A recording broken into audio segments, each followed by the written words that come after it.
Voltamos com a entrevista do dia com Denise Campos de Toledo.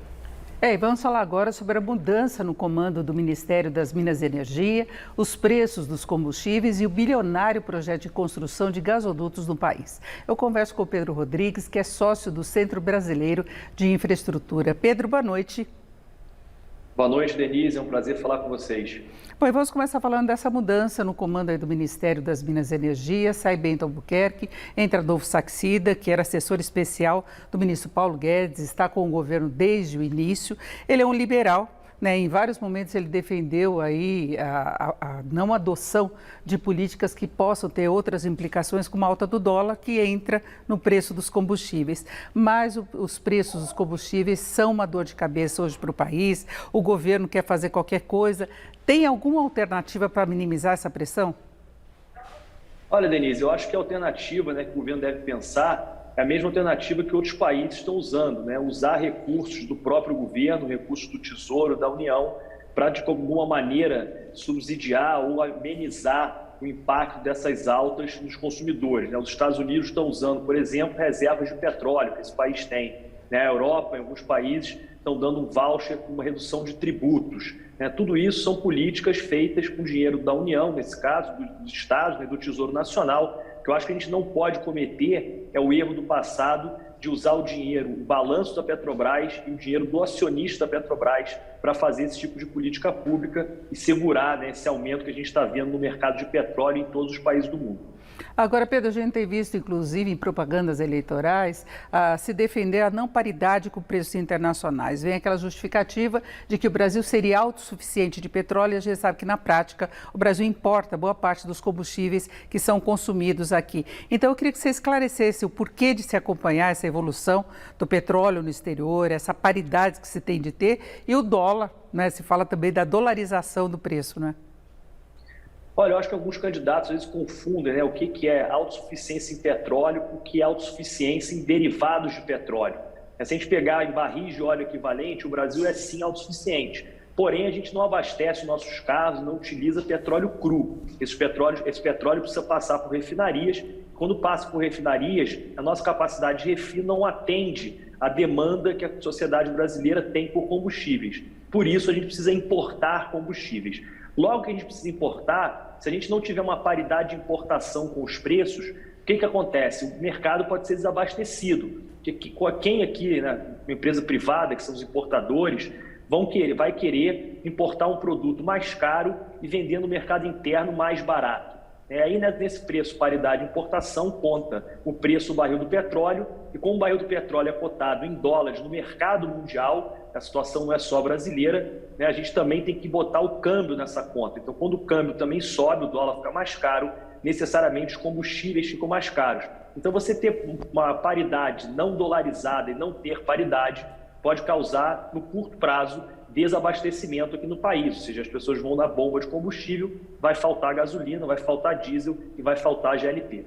E a gente vê essa mesma posição, essa mesma avaliação, tanto por parte do presidente Bolsonaro, como do ex-presidente Lula, que estão aí polarizando as eleições, as pesquisas eleitorais. Então, a Petrobras ainda pode ter problemas em relação a isso.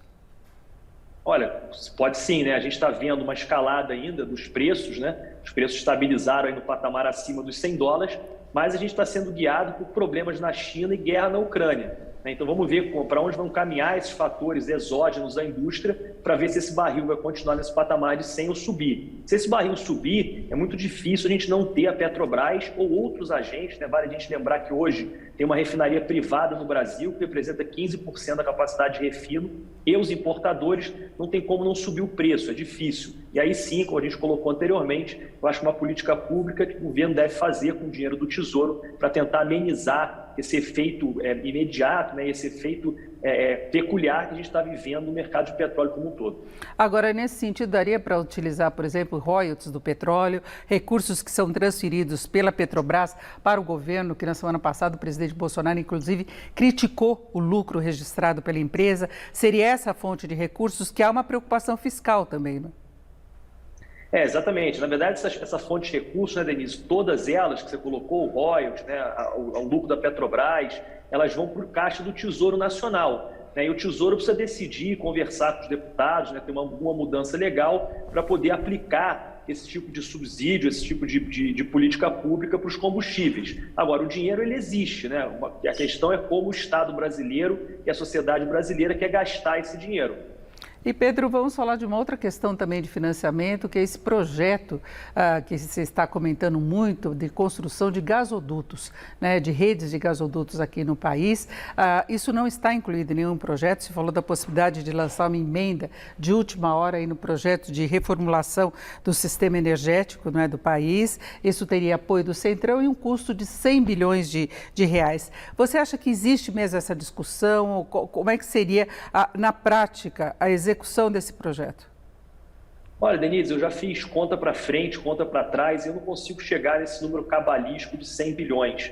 Eu acho que quem chegou nesse número provavelmente não entendeu a lógica do projeto. A lógica do projeto não é se financiar gasodutos com dinheiro público, né? Se a gente pegar, por exemplo, o plano da EPE, né, que é a Empresa de Planejamento Energético Brasileira, todos os gasodutos que existem, que poderiam existir, custam 60 bilhões, né? E não é isso que se quer no projeto. Na verdade, o que se quer é que você consiga pegar recursos, né, físicos de gás e petróleo, mas principalmente gás natural, da PPSA, que ficam com a União, esse gás ser leiloado no mercado para atender uma demanda que foi colocada na lei da Eletrobras de térmicas locacionais em determinados estados brasileiros.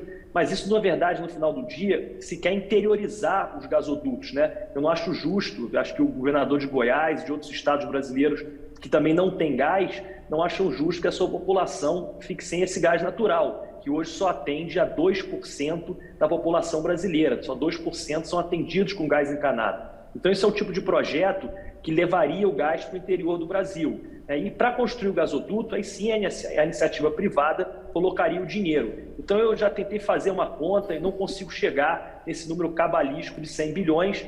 Quando eu olho o que se comenta, eu também não consigo entender a lógica de quem está olhando, né, para esse ângulo de financiamento total do governo dos gasodutos. Não é isso que está se discutindo no projeto de lei. O que está se discutindo, mais uma vez, é um tipo de incentivo de venda desse gás que já fica com a União, né, no leilão, ou seja, a União vai ganhar dinheiro para aí sim conseguir viabilizar essas térmicas que foram colocadas no planejamento lá no projeto de lei de capitalização da Eletrobras. O que se coloca é que o grande beneficiado por essa mudança seria Carlos Soares, que é ex-sócio da OAS. Ele e os sócios, eles detêm aí o direito de exploração do petróleo em 8 estados, aliás, do gás, e 4 autorizações para a construção das redes de gasodutos. Você discorda também dessa versão?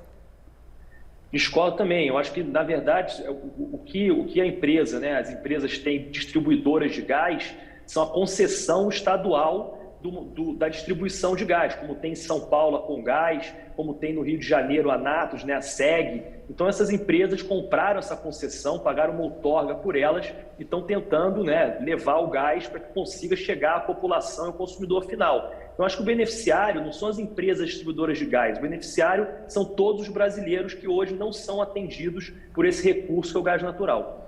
Agora, enquanto a privatização da Eletrobras, o governo ainda acredita que ela possa ocorrer este ano. Há problemas até no TCU em relação a todos os valores envolvidos. Você acha que é viável a privatização? Olha, eu acho que é viável sim, né? O TCU tem até o prazo do dia 18, né, para conseguir liberar esse processo, para o governo conseguir tocar novamente a agenda. A gente pegar agora a entrevista do novo ministro, o novo ministro vai estar empenhado nesse projeto, né, de continuar a capitalização e privatização da Eletrobras.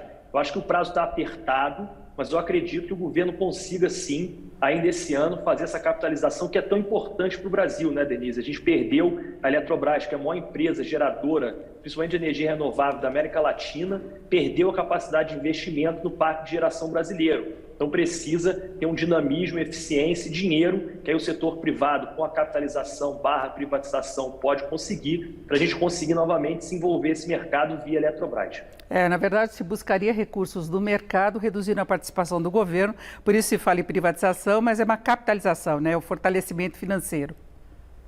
Exatamente. No final do dia, né, a capitalização, por quê? Como você colocou, o Estado, a empresa vai botar ações a mercado, outras empresas, investidores vão poder comprar essas ações, esse dinheiro vai para o caixa da empresa, o governo diminui a sua participação e a empresa consegue ganhar dinamismo financeiro e capacidade financeira para realizar os investimentos que são tão necessários que ela deixou de realizar nos últimos anos, exatamente porque não tinha essa capacidade de caixa e vai ficando para trás, né? A Eletrobras, que é uma empresa tão grande e importante para a América Latina e para o Brasil, vai ficando para trás nesses investimentos. É isso, ouvimos o Pedro Rodrigues, que é sócio do Centro Brasileiro de Infraestrutura. Pedro, muito obrigado, uma boa noite. Obrigado, Denise, é um prazer estar aqui com vocês sempre.